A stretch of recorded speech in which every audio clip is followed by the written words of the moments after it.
আজ রবিবারের সকাল, অনেক দিন পর খুব ভালো রোদ উঠেছে। কিছুদিন ধরে আকাশ পুরো মেঘলা হয়েছিল আর তেমন শীত। আর আজকে রোদ হওয়ার জন্য বেশ ভালো লাগছে। চান টান করে এইমাত্র ছাদে এসেছি, তো রোদ পোয়াচ্ছি একটু। হাই, আমি Moumita, welcome back to my channel. সবাইকে অনেক অনেক অনেক স্বাগত আমার এই চ্যানেলে।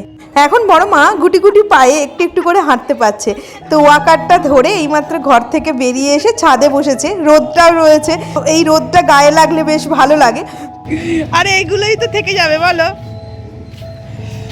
বলো, হাই করো, হাই করো, এরম করো, হাই।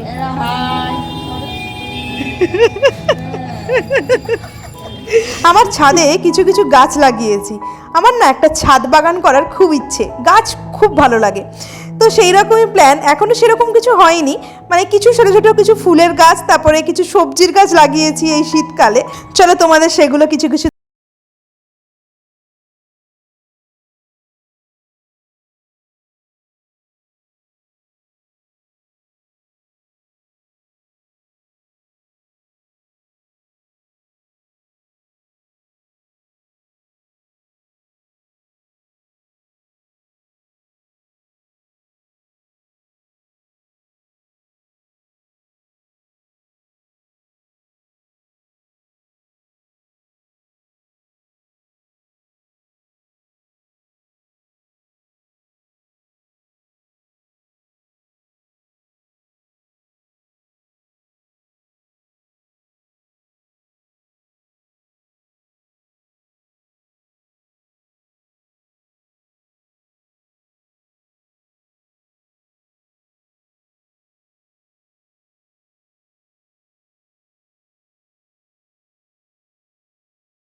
বাজে বিকেল 3:30 আর আমরা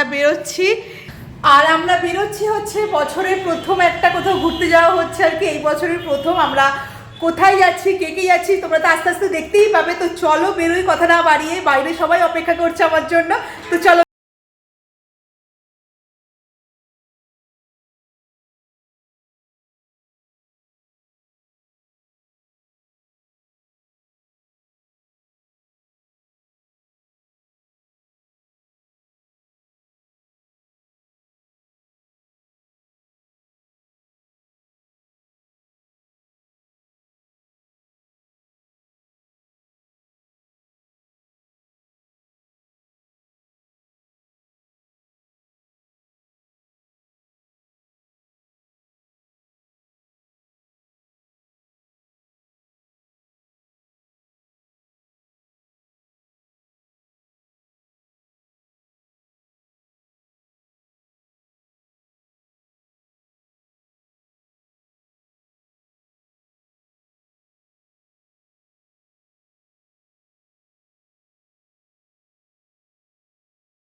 আমি অনেক দিন পর বেলুড় মঠ এলাম।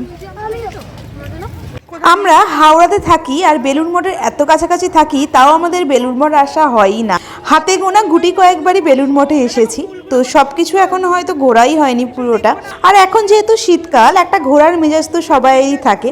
আর আজকে আবার রবিবার, তো বেলুড় মঠে বিশাল ভিড় হয়েছে। এখানে ঢুকেই প্রথমে চোখে পড়লো সাজানো গোছানো এই বাগানটা, মানে প্রচুর রকমের ফুল দিয়ে এখানে সাজিয়েছে, মানে এত সুন্দর দেখতে লাগছিল। আর এখানে দেখো প্রবেশ নিষেধ লেখা আছে, তো এখানে ভেতরে ঢোকা যাবে না, বাইরে থেকেই আমাদের এই সৌন্দর্য উপভোগ করতে হচ্ছে। আর বছরের প্রথম দিনই এখানে কল্পতরু উৎসব হয়, তো সেটার জন্য এখানে অনেক প্যান্ডেল ট্যান্ডেল বাঁধা ছিল, যেগুলো এখনো অবধি খোলা হয়নি। আর বছরের প্রথম দিকে সবাই একটু চায় মন্দিরে পুজো দিয়ে বছরটা শুরু করতে, তো তাই এখানে ভিড়টাও মোটামুটি দেখার মতনই ছিল। বেলুড় মঠটা পুরোটা জুড়ে এত সুন্দর সুন্দর গাছপালা, বিভিন্ন বাহারি গাছ, ফুলের গাছ দিয়ে এমন সুন্দর সাজানো ছিল, মানে দেখেই খুব সুন্দর লাগছিল আর কি। গরমকালে এলে এই সৌন্দর্যটা দেখা যায় না। যত সামনের দিকে এগোচ্ছি ভিড়টা ততটাই যেন বেশি মনে হচ্ছে। পৌঁছেই গেছি আমরা বেলুড় মঠের মেইন মন্দির, এটাই হচ্ছে রামকৃষ্ণদেবের মন্দির। আর মন্দিরের ভেতরে কোনো রকমের কোনো ক্যামেরা অ্যালাউড নয়, তো ভেতরের ছবি তোমাদের দেখাতে পারবো না, তাই তোমরা একটু ঘুরে ফিরে বাইরেটাই দেখে নাও।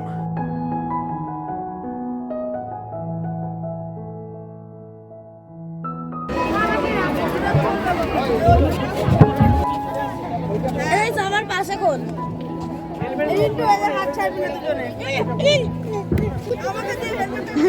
জানি না তো, একটু ভিডিও তো করে নেই।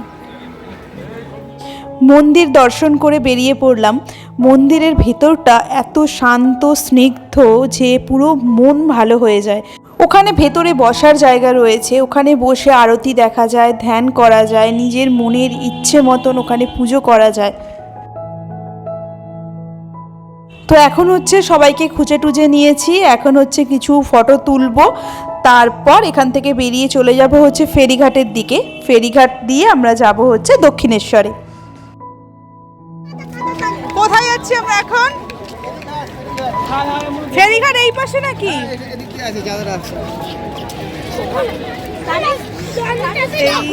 বেলুড় মঠের মন্দিরে দেখো, তোদেরকে দেখা যাচ্ছে না? এইখান থেকে ভালো ছবি তুলতে।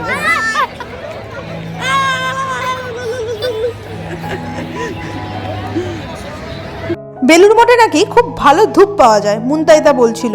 মুন্তাইদারা আগে এখান থেকে ধূপ কিনেছিল, কিন্তু ওরা যে ধূপটা খুঁজছিল সেই ধূপের স্টলটা আমরা খুঁজে পাইনি।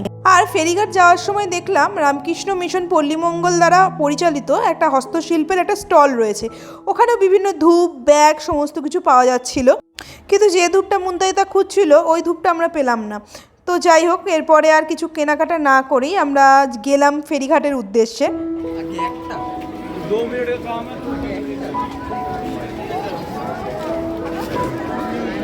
ফেরিঘাটে গিয়ে দেখি যা ভিড়, মানে বলার কথা নয়। প্রচুর প্রচুর লাইন টিকিট কাউন্টারে, আর যেখান থেকে লঞ্চে উঠবে তারও বিশাল লাইন। তাই আবার অগত্যা আমরা বাইক নিয়ে বেরিয়ে পড়লাম। ওই লাইনে দাঁড়ালে আমাদের আজকে দক্ষিণেশ্বর পৌঁছাতে পৌঁছাতে 2-3 ঘন্টা আরও লেগে যাবে। আজকে যেমন ঠান্ডা আর সেরকম কুয়াশায় ভর্তি। বালি ব্রিজের উপর দিয়ে যাচ্ছি, ভাবলাম মায়ের মন্দিরটাকে একটু ভিডিও করি, কিন্তু এতটাই কুয়াশা যে মন্দিরটা একটুও স্পষ্টভাবে এলো না ক্যামেরায়। তারপর দক্ষিণেশ্বরে ঢুকেও দেখি প্রচুর ভিড়, জানি না কেন এত ভিড়। তো ওই ভিড় দেখে মন খারাপ হয়ে গেল আমাদের সবাইয়েরই, যে এত দূর কষ্ট করে এসে মাকে একটু দেখতে পারবো না, মায়ের পুজো দিতে পারবো না। কারণ মন্দিরের ভিতরে ঢোকার জন্যই এত লাইন পড়েছিল। ওই লাইনে যদি আমরা দাঁড়াতাম তাহলে আজকে পুজো দেওয়ার জন্য আমাদের সারা রাত কাবার হয়ে যেত। তারপর আমরা পেছন দিকে যেতেই দেখলাম একটা ছোট্ট লাইন, যাই না মাই হয়তো চেয়েছিল যে আজকে অন্তত আমরা মায়ের পুজোটা দিয়ে যেতে পারি। তো সেই মতোই আমরা সেই লাইনে দেখে মায়ের পুজো খুব ভালোভাবে দিতে পেরেছিলাম। আর মন্দিরের ভিতরেও তো জানো যে ক্যামেরা অ্যালাউড নয়, তো সেই জন্য আমরা কোনো রকমের কোনো ভিডিও করতে পারিনি। এত ভিড় ঠেলাঠেলি করার পরেও যে আমরা মায়ের পুজোটা খুব শান্তিভাবে, খুব সুষ্ঠুভাবে দিতে পেরেছি, এটাই অনেক, একটা শান্তি হলো। খুব খুব খুব ভালো লাগলো এইভাবে পুজো দিয়েই বেরিয়ে এসে দেখি ঘড়িতে 6:30 বেজে গেছে। আর আমাদের যেহেতু দোকান খোলার থাকে, তো দোকান খোলার একটা তাড়া ছিল, সেই জন্য আমরা দুজনে বাইক নিয়ে বেরিয়ে এসেছি। অন্তরাদি আর বৈশাখীরা ওরা ততক্ষণও ছিল। বাড়ি এসে একটু দোকানে থেকে তারপর গরম গরম রুটি আর আলু ভাজা রান্না করলাম। এটা হচ্ছে আমার বরের থালা।